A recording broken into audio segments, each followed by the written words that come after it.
Howdy, everybody. We're picking up with kind of the second half of the civil rights, although we're going to talk about some other stuff too, and kind of how we get to 1965 and the major Civil Rights Act. So, picking up kind of where we left off last lecture. So, we talked about Brown versus Board of Education. This is kind of the foundational piece of legislation that's going to start breaking up segregation in the South. We talked about the lynching of Till. We talked about the various boycotts. But there's still going to be some serious challenges ahead. And while Kennedy has announced some major civil rights legislation, other things are going to start disrupting some of this progress and kind of cause it to stall out to a certain degree. So on September 15th, 1963, only a few weeks after the March on Washington, a Black Baptist church in Birmingham, Alabama was bombed by white supremacists. This was, in fact, the third bombing of a church in Birmingham in 11 days, after a federal order came down to integrate Alabama's school system. 15 sticks of dynamite were planted in the church's basement underneath what turned out to be the girls' bathroom. 4 little girls was killed. There was, again, public outrage at the violence over this opposition to integration. Now, what was really killing Kennedy was a growing split in the Democratic Party. The conservative Democrats in the South still held most control in the party. But there's this growing contingent of the party, the legacy of the New Deal Democrats from the Great Depression era, which favored a far more aggressive and active government than the old Redeemer Democrats from the Deep South. Civil rights is helping to exacerbate this split and push it even further. Now, in order to reach out an olive branch to that conservative South, Kennedy, as he's getting ready for his next election in 1964, is going to have to come in 1963 to the heart of kind of Democratic power in the South. That, of course, is Texas. So remember, when Kennedy came to Texas in 1963, it's directly because of this split in the party. He needed to heal in order to get reelected in 1964. So Kennedy arrives in Fort Worth in 1964, gives a speech here in Fort Worth, and then they fly, oddly as that sounds, from Fort Worth to Dallas, where they meet the governor and proceed to kind of tour downtown Dallas, go on a motorcade. Now, Kennedy told the Secret Service, oh, it's a nice day, let's not put the protective dome up on the president's car. So they were touring, and lots of people had come out. Dallas was, throngs of people, all wanting to catch a glimpse of the president and the first lady. And everything seems like it's going wonderful. Governor Connolly's wife even turned to the president and says, you can't say that Dallas does not love you. And moments later, as they're passing through Dealey Plaza, a shot is going to ring out. And the president will be hit, shot twice, once in the chest, once a second time in the head. Governor Connolly will be hit as well. Now, for the actual clip of this, you can go to Blackboard. I have this Gruder film linked there, and you can see moment by moment kind of the actual shooting of JFK. He's quickly rushed to Parkland Memorial Hospital. Kennedy was, of course, dead on arrival. His head wound was far too severe for the doctors to do anything. A Catholic priest administered last rites at 1 p.m.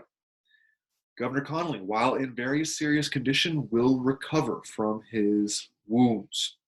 Around 2 p.m., Kennedy's body was driven from the hospital back to Air Force One. And this is where this kind of weird moment happens. There's kind of a tug of war between the Dallas police and Secret Service.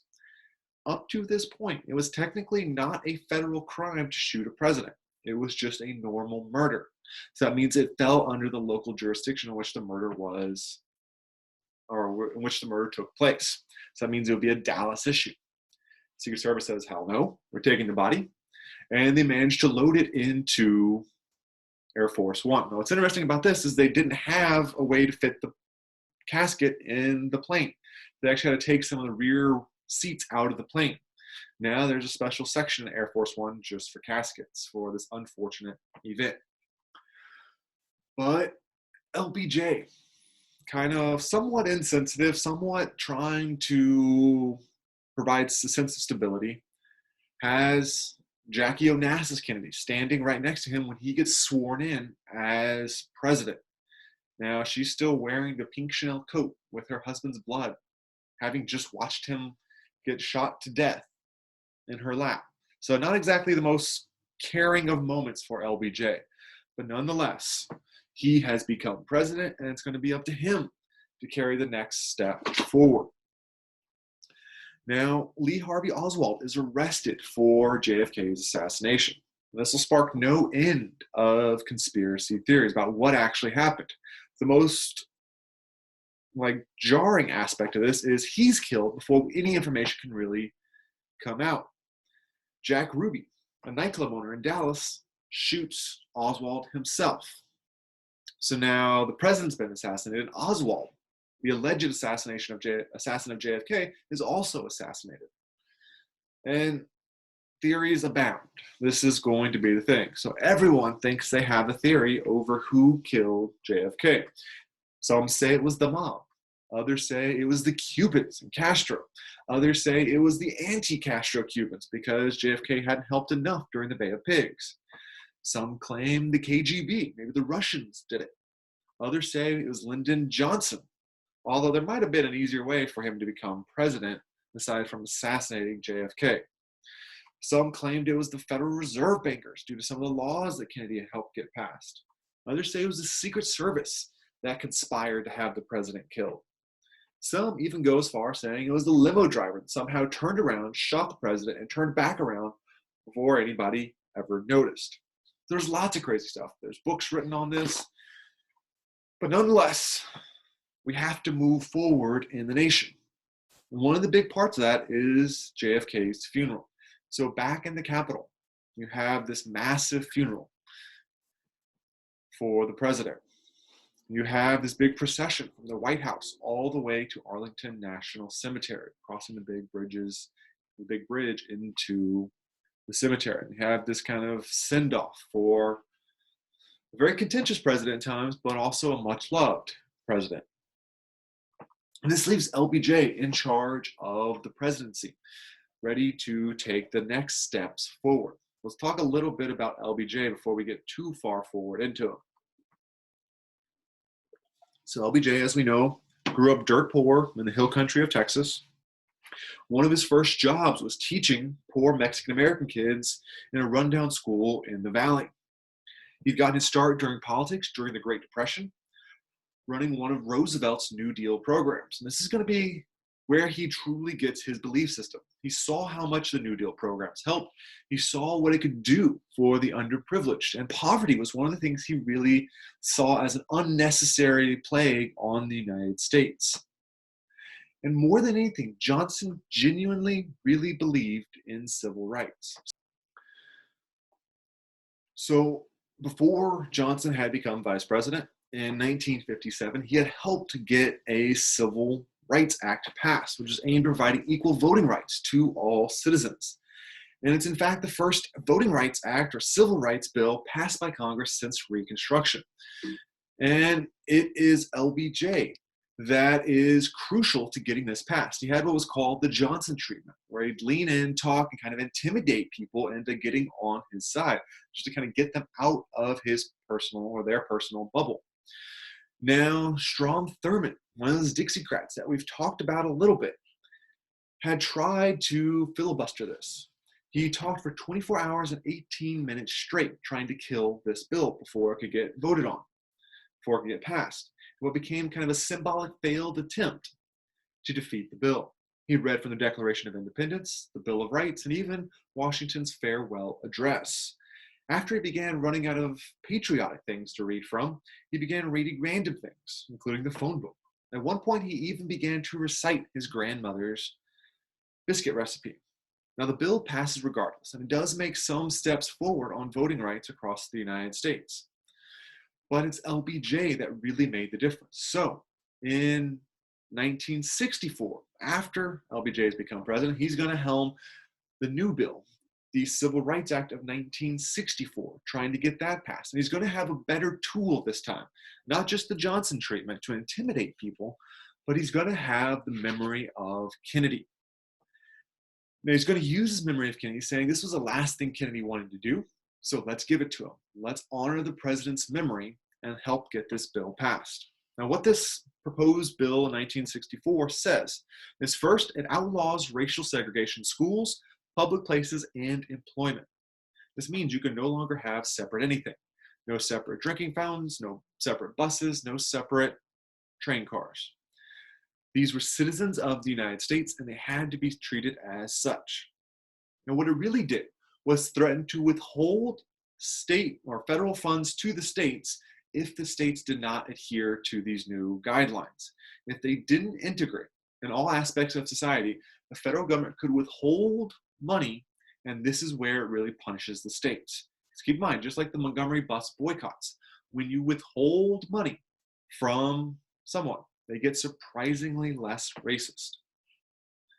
Now, he manages to sign this into existence. I'll talk more about this aspect later, but sex is actually included in the bill. One politician thought if you included sex, no one would give women the rights in this law, but it passed too. This is accidentally giving women a significant step forward in their civil rights. But we'll talk more about how this bill, how this eventual law affects women's rights a little bit later.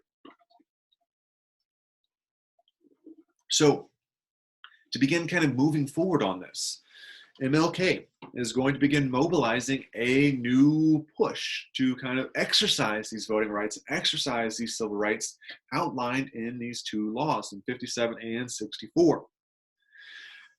So the big push with the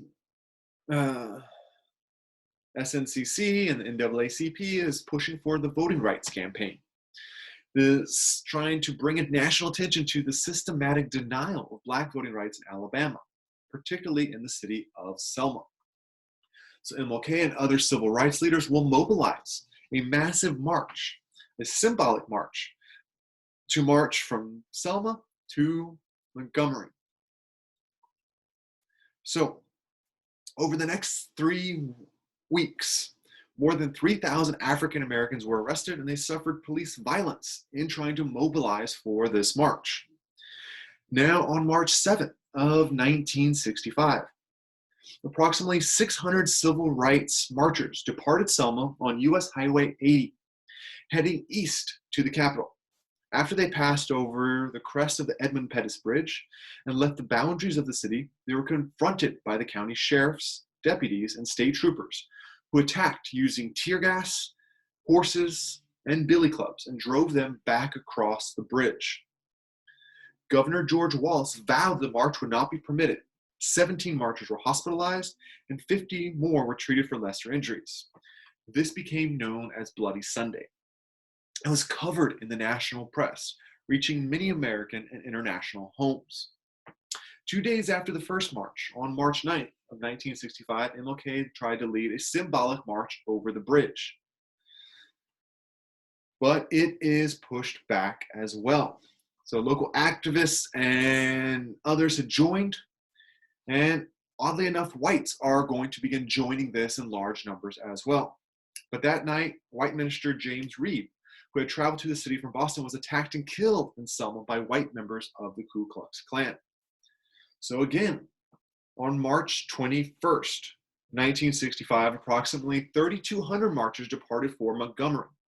Marching in the front row with Martin Luther King was Reverend Ralph Abernathy, Rabbi Abraham Joshua Heschel, Greek Orthodox Father Iakovos, later Archbishop Iakovos of America, and Roman Catholic nuns. Now, beating civil rights activists is one thing, but when you start beating nuns on national TV, that looks pretty bad. So this final march, this third kind of attempt to march to the Capitol, is finally going to work. Thousands of people begin joining the march on the way to the city. And by the time the marchers reach the Capitol, 4 days later, on March 25th, their strength had swelled to 25,000 people. This moral campaign had attracted thousands of people from across the country. And this event in Selma is going to help increase public support for the cause. But the ultimate problem is one facing Johnson. While he wouldn't mind helping with civil rights and he wouldn't mind focusing on domestic issues, something else keeps distracting him. And that something else is going to be Vietnam. We'll pick up with Vietnam next time.